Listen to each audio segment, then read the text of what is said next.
Direktur Utama PT Pertamina Persero Nike Widiawati mengungkapkan keberhasilan Pertamina dalam menurunkan 35% emisi karbon dalam kegiatan operasionalnya. Menurut Nike, ini sejalan dengan komitmen yang dipegang Pertamina dalam menekan emisi karbon dalam bisnis minyak dan gas bumi. Nike mengatakan, penurunan emisi karbon merupakan bagian dari strategi pertumbuhan yang dilakukan perseroan untuk meningkatkan ketahanan energi nasional di saat yang sama juga mengembangkan bisnis rendah karbon.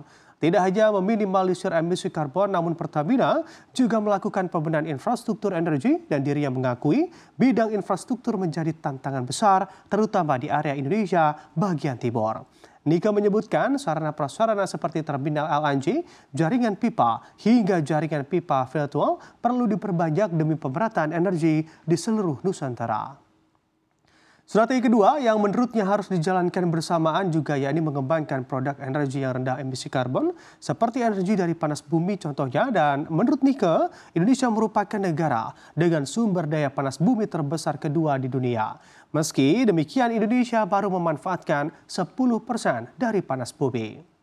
Selain itu, Nike juga mengingatkan sumber daya lain yang melimpah di Indonesia dan bisa dimanfaatkan menjadi sumber energi adalah biodiversity yang sudah terbukti efektif menekan emisi karbon melalui produk Pertamina Biodiesel 35% atau B35 dan sukses menurunkan 22,7 juta ton emisi karbon di tahun lalu. Dia menegaskan Pertamina tidak akan berhenti untuk terus mengembangkan produk ramah lingkungan.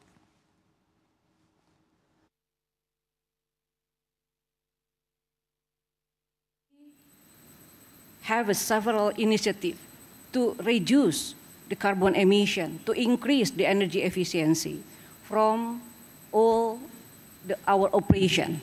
And we successfully reduce the carbon emission from our operation all the way from upstream to downstream. Up to last year is 35% of carbon emission reduction. And from that achievement, now Pertamina become the first position in ESG performance amongst the integrated oil and gas company in the world. Where existing business is developing the energy infrastructure, especially for gas. Indonesia has abundant reserve and resource of gas.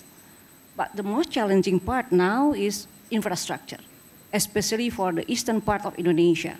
So we have to build the LNG terminal, regasification, pipeline, virtual pipeline, so that the first strategy on our growth long-term planning. And the second is develop the low-carbon product, low-carbon business. Start with the energy source that Indonesia has.